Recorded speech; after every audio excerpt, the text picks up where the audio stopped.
À Tournon-sur-Rhône, la 714e foire aux oignons a tenu toutes ses promesses, en réunissant 300 exposants et près de 10 000 visiteurs. C'est une très belle journée, on a beaucoup de chance, il y a un vent frais, c'est agréable. Et puis oui, comme d'habitude, édition très sympa, l'ambiance est super. C'est une journée hyper sympa où tout le monde passe dans la rue et puis du coup on accueille aussi des gens, nous, plutôt des auteurs régionaux sur cette journée-là, donc c'est aussi la façon de les mettre en avant, spécialement pour la foire aux oignons, c'est très sympa.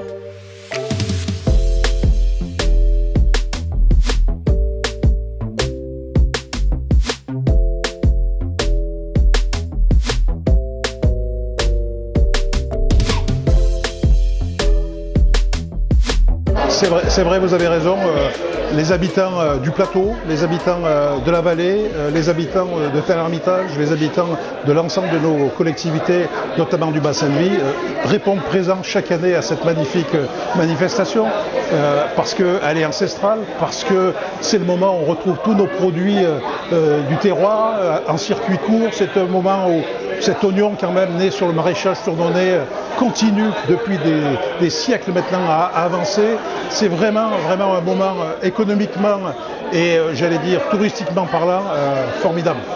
Ça vaut le coup d'être vécu. L'oignon pour moi c'est vraiment un produit indispensable, essentiel dans ma cuisine, ne serait-ce que je cuisine pour mes clients ou voire même pour la petite équipe de cuisine, il y a toujours un petit oignon qui va suer dans une casserole dans lequel on va ajouter de la viande, du poisson ou quelque chose, mais l'oignon c'est vraiment un élément essentiel.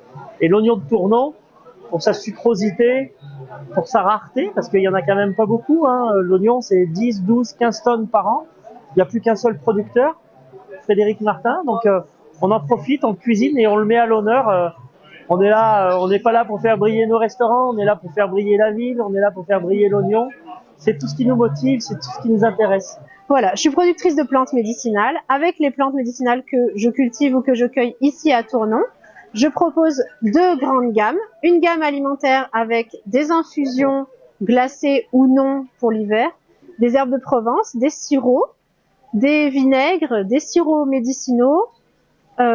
Et j'ai une deuxième gamme cosmétique où je propose notamment des huiles et des baumes pour le visage, pour les tendinites, pour les bobos du quotidien, pour l'eczéma, pour la peau, pour les muscles. Voilà, j'utilise les plantes locales pour aider aux bobos du quotidien.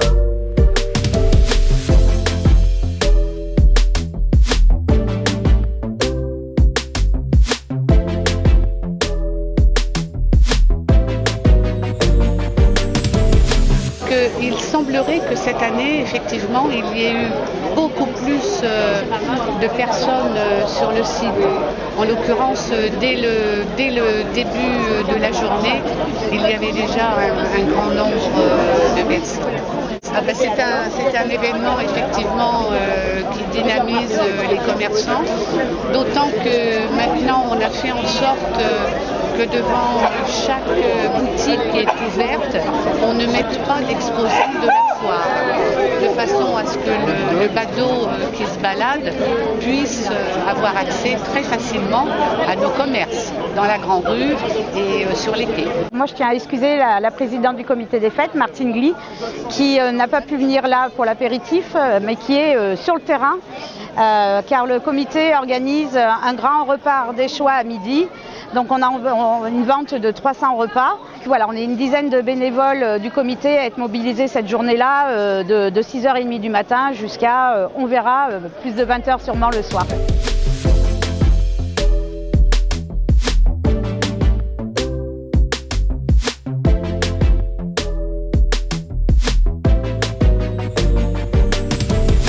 Oui, France Bleu, c'est la première radio de proximité en Drôme-Ardèche. C'est une radio qui colle aux événements du territoire. Ce sont ces événements importants qui font vivre la vie locale, la vie de la Drôme, la vie de l'Ardèche.